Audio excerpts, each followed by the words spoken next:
Ave María Purísima, yo soy el padre Giovanni Arbeláez, misionero en Rusia, en Kazán. Hoy 28 de agosto del año 2024, memoria de San Agustín de Hipona, doctor de la Iglesia. Leemos en el Santo Evangelio según San Mateo. Hay de ustedes, escribas y fariseos hipócritas, que parecen sepulcros blanqueados, hermosos por fuera, pero por dentro llenos de huesos de muertos y de podredumbre. Así también son ustedes, por fuera parecen justos delante de los hombres, pero por dentro están llenos de hipocresía y de iniquidad. Ay de ustedes, escribas y fariseos hipócritas, que construyen los sepulcros de los profetas y adornan las tumbas de los justos, diciendo: si hubiéramos vivido en el tiempo de nuestros padres, no nos hubiéramos unido a ellos para derramar la sangre de los profetas. De esa manera atestiguan contra ustedes mismos que son hijos de los que mataron a los profetas. Colmen entonces la medida de sus padres. Palabra del Señor. Gloria a ti, Señor Jesús. Queridos hermanos, hoy nos encontramos en el Santo Evangelio con la continuación de las terribles amenazas de nuestro Señor a los escribas y a los fariseos hipócritas. Y para esta homilía voy a seguir un capítulo del padre Castellani en su hermoso libro Cristo y los fariseos. Y el padre Castellani dice que Cristo, al final de su vida pública, se desata contra toda la secta directamente. Después de haber luchado incansablemente contra su deformación religiosa y su nacionalismo fanático, con las explicaciones, las rectificaciones, la discusión, y sobre todo Cristo combatió este espíritu con el ejemplo. Pero al final, Cristo tuvo que echar mano del terrible vocabulario de San Juan Bautista, ¿no? Y de todos los profetas, que es conocido como la amenaza profética. Y Jesucristo sabía que al hacerlo de este modo ya se exponía, ¿no?, a una lucha directa contra los fariseos, que eso lo llevaría a la muerte, ¿no?, a que los fariseos lo mataran. Y el padre Castellani dice que el fariseísmo era como un grupo importante en el tiempo de Cristo y que se había hecho como una especie de secta que en su conjunto ya era condenable. Sí es cierto que habían fariseos buenos, ¿no?, como Nicodemo, ¿no?, y otros, pero ese espíritu sectario del fariseísmo ya era condenable, ¿no? Ese espíritu puritano, hipócrita, falso, ¿no?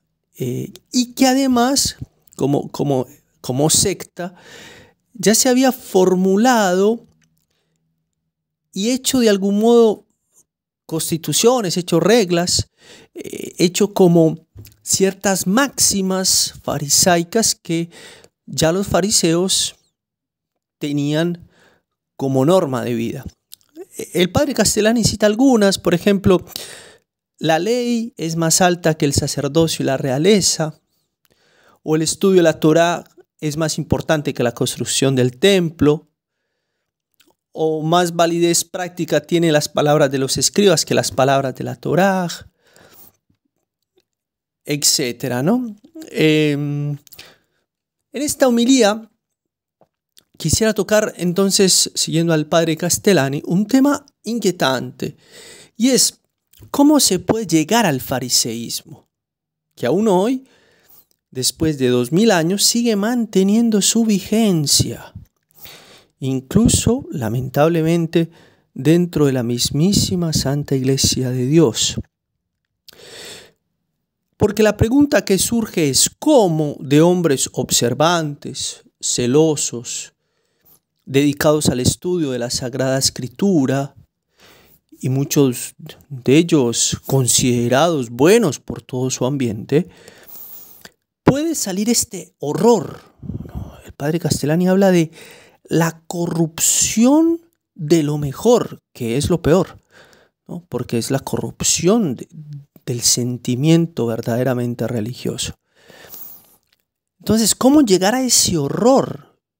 El padre dice, es cosa difícil, ¿no?, de precisar, porque ¿cómo hacemos para precisar el camino de degradación de una persona en este ámbito religioso? Pero el padre dice, pero no imposible de concebir, o sea, como que se puede algo entender. Bueno, el padre Castellani va a hablar de ciertas etapas, ¿no? Dice el padre, dice, lo primero que aparece es la casuística. ¿Qué es la casuística? O sea, dejar a un lado la interpretación de la ley para reducirla a mandatos puntuales, sin tener en consideración el espíritu de la ley. Y esta casuística degenera fácilmente, ya sea o por exceso o por perversión.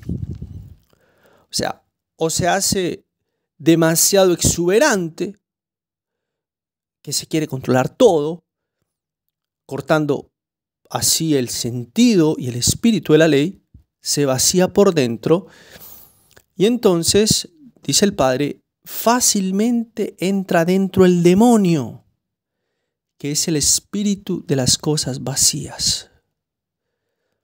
O sea, ahí vemos cómo ya esta perversión,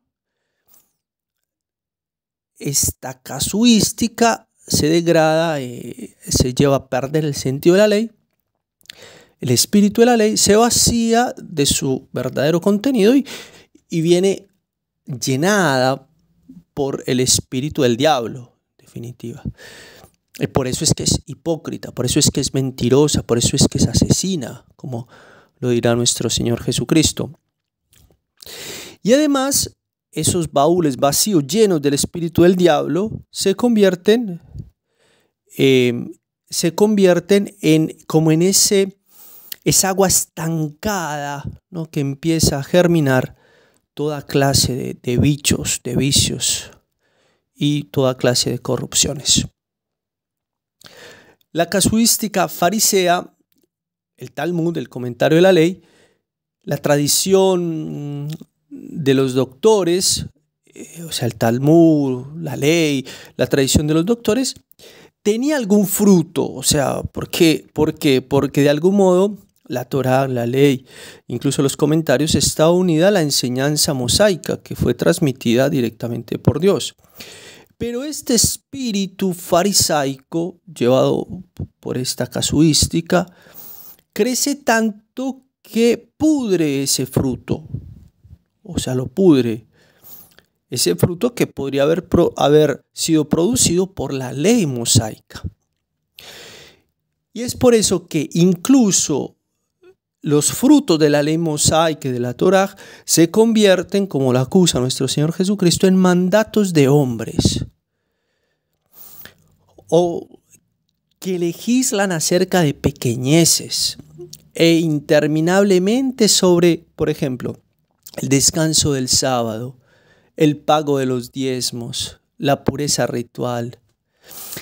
Llega a ser tan absurdo este espíritu farisaico que llevado a esta casuística, incluso a lo más particular, que se preguntaban si podía celebrar el sacerdote al cual había tocado al pasar la sombra de una mujer, o si podía exigirse el diezmo al hijo del hijo del hijo de un deudor, o si era lícito comer una fruta caída de por sí del árbol un sábado.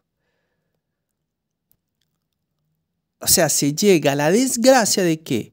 De poner la santidad, la justicia, la justificación en la mera observancia regular de preceptos, de innumerables preceptos que regulan todo de modo absurdo.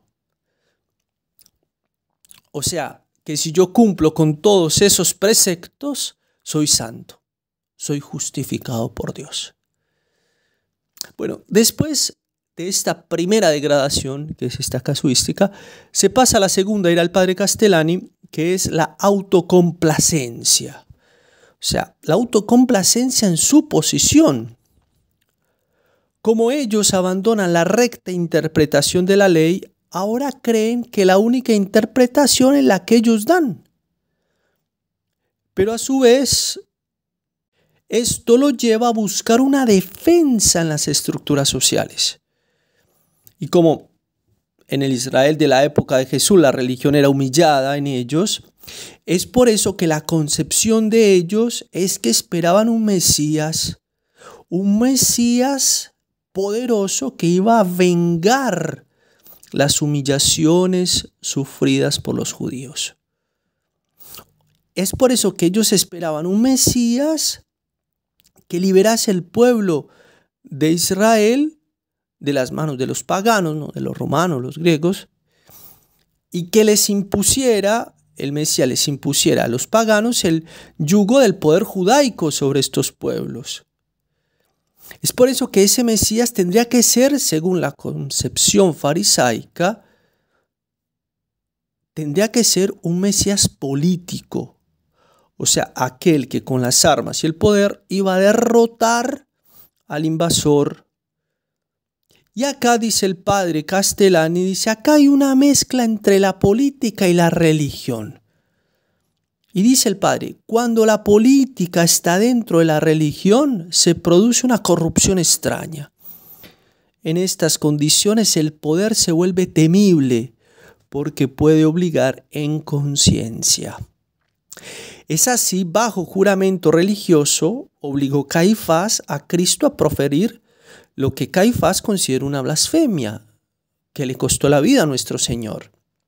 A saber que él era el Hijo de Dios, el Hijo del Hombre, de la profecía de Daniel. Y dice el padre, el fin de este segundo grado es que la corrupción llega al máximo cuando lo religioso se ha reducido a mero instrumento y pretexto de lo político. O sea, se sirven de la religión y de los valores religiosos para sus propios intereses. Es por eso que nuestro Señor Jesucristo los condena y les dice, amáis los primeros puestos en la sinagoga, buscáis el vano honor que dan los hombres. ¿No? Así les imprecaba Cristo. El tercer grado es la crueldad, cuya condición y primer grado es la dureza del corazón. No, es infalible en consecuencia de la soberbia religiosa. Decía nuestro Señor, y que ya era bastante cruel, acusaba a nuestro Señor de devorar las casas de las viudas y los huérfanos con pretexto de largas oraciones.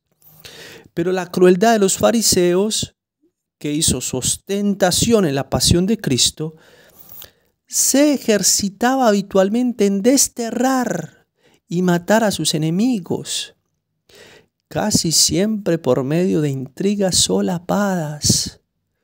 O sea, si vos no pensás como pienso yo, que soy el que tiene la recta interpretación de la ley, te voy a perseguir, te voy a matar, bajo el pretexto de que no tienes sentido de iglesia, de irregularidades económicas, porque usas sotana, porque tienes presuntas acusaciones o porque tienes muchas vocaciones. Interesante, ¿no? Como ese espíritu. Y esto fue lo que le pasó a nuestro Señor Jesucristo. Jesucristo no entró en los cánones de interpretación farisaica. Fue perseguido y por último fue cruelmente crucificado. Por eso Jesucristo con toda sinceridad lo llamó raza de víboras, sepulcros blanqueados, hijos de la prostitución. Vuestro padre es Satanás, que es mentiroso y asesino desde el inicio. Y eso fue lo que hicieron con nuestro Señor Jesucristo. Y lo van a hacer con todo aquel que no responda a los cánones farisaicos. Queridos hermanos, el fariseísmo es una peste que nos puede afectar a todos, sobre todo a los religiosos, sobre todo a los laicos más comprometidos, Por eso pidamos a María Santísima la gracia de vivir siempre bajo el manto de ella y buscar con todas nuestras fuerzas imitar a Jesús, queriendo en todo la mayor gloria de Dios y la salvación de las almas, evitando buscar la gloria humana que corrompe nuestro corazón y nos puede llevar a vivir apestados con el fariseísmo. Ave María Purísima, sin pecado concebida.